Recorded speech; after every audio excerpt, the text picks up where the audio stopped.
வணக்கம் நண்பர்களே. இன்றைய பதிவு தனுசு ராசி நண்பர்களுக்கான ஒரு சிறப்பு பதிவுங்க. மே 1 குருபெயர்ச்சி நடக்கிருக்கு. இந்த காலத்தில் தள்ளாடிட்டு இருக்கக்கூடிய தனுசு ராசியை குரு பகவானாவது காப்பாற்றுவாரா அப்படிங்கிற ஒரு பெரிய எதிர்பார்ப்பு இருக்கக்கூடிய இந்த நேரத்தில் இந்த பதிவை நான் பதிவிடுறேங்க. 12 ராசியில் ரொம்பவுமே வேறுபட்ட குணம், சிந்தனை, கடின உழைப்பு, எதையும் தாங்கும் இதயம் அப்படின்னு எந்த ராசின்னு கேட்டால் அது நம்ம தனுசு ராசியை கண்ணை மூடிட்டு சொல்லிடலாங்க. ஆமாங்க, எதையாவது சாதிக்கணும், இந்த பூமியில் பிறந்ததுக்கு இந்த வாழ்க்கையை அர்த்தமுள்ளதாக மாற்றணும்னு பெரிய குறிக்கோளோட ஓடிக்கிட்டு இருக்கிற ராசி, வாழ்ந்துட்டு இருக்கிற ராசின்னு பார்த்தா அது தனுசு ராசிங்க. தனுசு ராசியை நோட் பண்ணி பாருங்கள். சின்ன பையனாக இருந்தால் கூட ஒரு பெரிய மனுஷன் போல் நடந்துக்குவார். சுவாரஸ்யமான மனிதரும் கூட. அவ்வளவு பக்குவம், சிந்திக்கும் திறன் தனுசுக்கு மட்டும் எப்படின்னு யோசிக்கும்போது ரொம்பவுமே ஆச்சரியமாக இருக்குங்க. அப்படி உங்கள் கூட இருக்கிற தனுசு ராசி நண்பர்கிட்ட நீங்கள் இந்த குணத்தை பார்த்துருக்கீங்களா, நீங்கள் ஃபீல் பண்ணிக்கிறீங்களான்னு சொல்லி கண்டிப்பாக கமெண்ட் பண்ணுங்கள். அதே போல் தனுசு ராசி நண்பர்கள் இப்போ இந்த சனி திசைக்கு அப்புறம் உங்களுடைய லைஃப் எப்படி இருக்குது, ஓரளவுக்கு பரவாயில்லையா, என்ன பிஸ்னஸ் பண்ணுறீங்க அப்படிங்கிறத நீங்கள் கண்டிப்பாக கமெண்ட் பண்ணுங்கள். பெரிய விஷயமோ சின்ன விஷயமோ அலட்டிக்காத ராசின்னு பார்த்தா தனுசு. அதோட தனுசு ராசிக்காரங்க எவ்வளவு தைரியமானவங்களோ அந்த அளவுக்கு மனசு உடஞ்சி போய் நிற்பாங்க.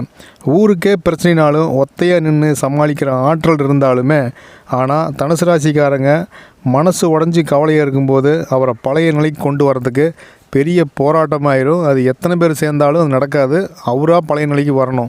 அந்த அளவுக்கு நாணயத்தின் இரு பக்கங்கள் போல குட்டி மனசு, குழந்தை மனசுன்னு சொல்லுவாங்க. அந்த மாதிரி இலகிய மனம் படைத்தவர்கள் தனுசு ராசி நண்பர்கள்.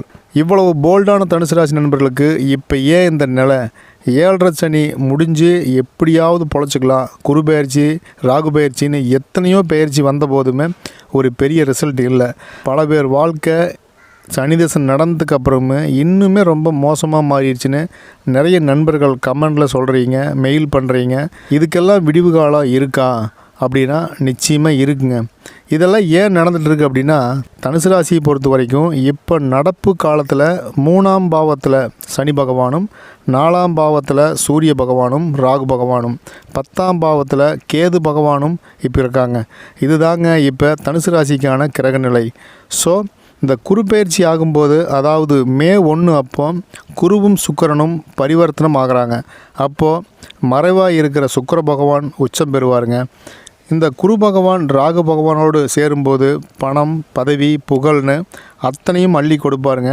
இது என்ன ஆகுனா, இப்போ இருக்கிற நிலை அப்படியே சூப்பராக மாறிடுங்க.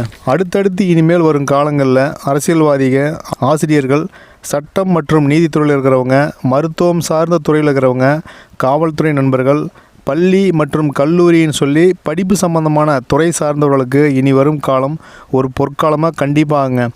7.5 சனி முடிஞ்சுமே அநேக தனுசு ராசி நண்பர்கள் பண நெருக்கடி, கடன் நெருக்கடி, உடல் நலம் சார்ந்த பிரச்சனைன்னு இப்போ வரைக்குமே வாழ்க்கை ஏதோ ஓடிட்டுருக்கு அப்படிங்கிற மாதிரி போயிட்டுருக்குங்க.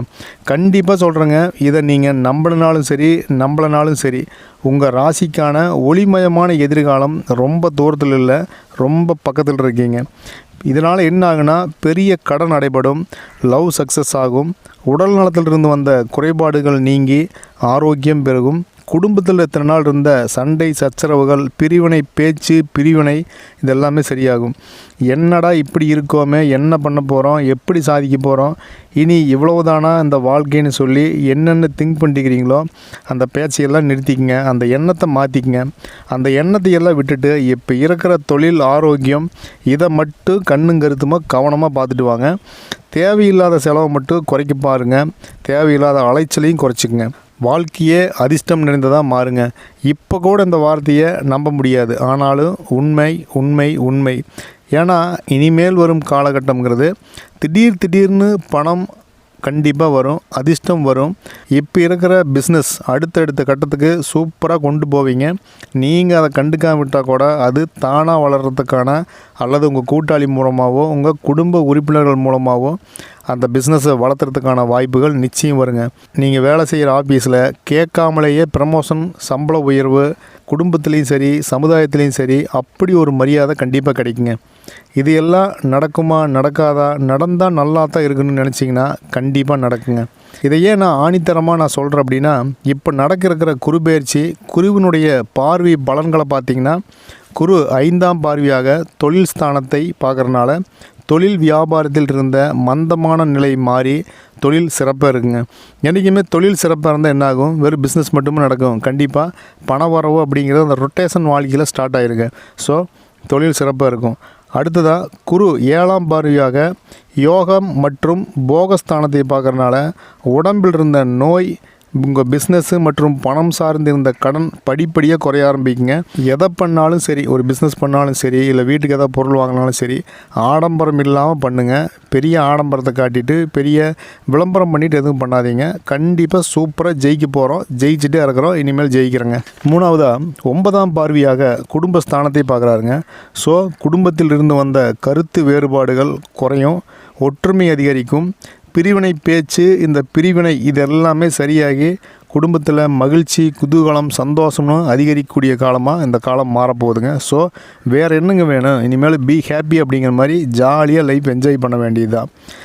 தனுசு ராசி பெண்கள், மாணவர்கள், வியாபாரிகள், அரசியல் துறை நண்பர்கள், கலைஞர்கள் எல்லோருக்குமே அருமையான ஒரு புது வாழ்க்கையை, சந்தோஷத்தை கொடுக்க போகுது இந்த குருபெயர்ச்சிக்கு அப்புறம். ஸோ புது வாழ்க்கையை அற்புதமாக வாழ போகிறீங்க. குரு பகவான் 2024-2025 தனுசு ராசிக்கான மன நிறைவான வாழ்க்கையை கொடுக்க தயாராகிட்டாருங்க.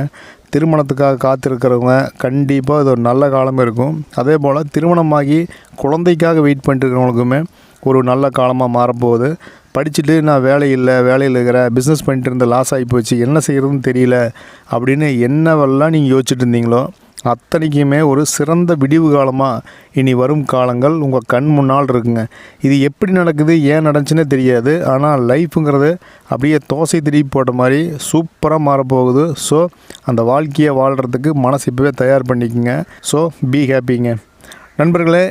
இந்த பொது பலன் அப்படின்னு சொன்னாலுமே பொது பலன் சூப்பராக இருக்கும். இதில் இன்னுமே ஒரு தெளிவான விளக்கம் மற்றும் வழிகாட்டுதல் வேணும் அப்படின்னா உங்களுடைய சுய ஜாதகத்தை நீங்கள் பார்த்துக்குங்க. நிறைய நண்பர்கள் 7.5 சனி முடிஞ்சதுன்னு நடக்கலைன்னு நீங்கள் நிறையா சொல்கிறீங்க இல்லையா? ஸோ உங்கள் சுய ஜாதகத்தில் உங்களுடைய நடப்பு தசாபுத்தி எப்படின்னு சொல்லிட்டு கண்டிப்பாக செக் பண்ணுங்கள். அதாவது ஒரு நல்ல காரியம் பண்ணுறனாலும் சரி, ஒரு பிஸ்னஸ் பண்ணுறனாலும் சரி, இல்லை திருமணம் சம்பந்தமான வரன் தேடும் போதும் சரி, எதை பண்ணும்போதுமே நீங்கள் ஒரு கிளான்ஸ் உங்கள் சுய ஜாதகத்தை நீங்கள் செக் பண்ணிக்கிறது ரொம்ப ரொம்ப ரொம்ப சிறப்புங்க.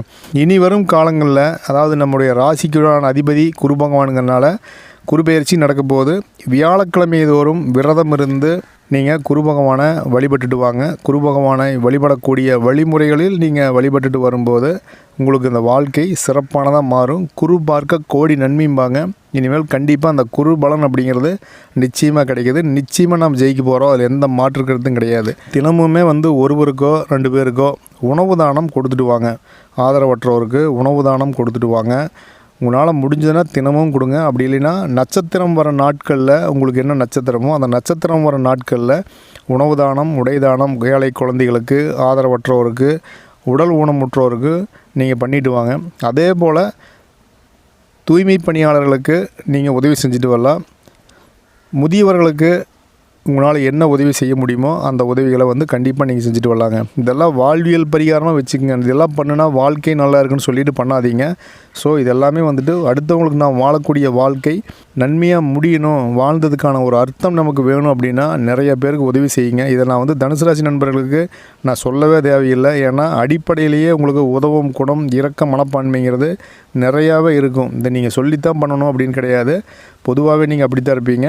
ஆனால் ஒரு வேளை மறந்துருந்தால் அது இனிமேல் மறக்காமல் தொடர்ந்து நீங்கள் செய்யும்போது இந்த 7.5 சனியில் நீங்கள் பட்ட கஷ்டம், அடைந்த நஷ்டம், நோய், கடன், எதிரி அப்படின்னு எல்லாமே தீர்ந்து ஒரு சிறப்பான ஒரு வாழ்க்கையை இனிமேல் நிச்சயமாக நீங்கள் வாழ போகிறீங்க. அதில் எந்த மாற்று கருத்தும் இல்லை. சந்தோஷமாக இப்போ பண்ணிட்டு இருக்கிற வேலையை சிறப்பாக பண்ணுங்கள். ஸோ கண்டிப்பாக நம்ம ஜெயிச்சிருவோம். நண்பர்களே, இந்த பதிவு ஒரு வழிகாட்டுதல் மற்றும் ஒரு பயனுள்ளதாக இருந்திருக்குன்னு நான் நம்புகிறேன். பதிவு பிடிச்சிருந்துச்சுன்னா ஒரு லைக் பண்ணுங்கள். பதிவு எப்படின்னு சொல்லிட்டு ஒரு கமெண்ட் பண்ணுங்கள். நம்ம சேனலை நீங்கள் சப்ஸ்கிரைப் செய்யாமல் பார்த்துருக்கீங்க அப்படின்னா அவசியம் ஒரு சப்ஸ்கிரைப் செய்து அந்த பெல் ஐக்கானை ஆன் பண்ணிக்கங்க. இதுபோல் ஒரு நல்ல பதிவில் நாம் மறுபடியும் சந்திப்போம். நன்றி, வணக்கம்.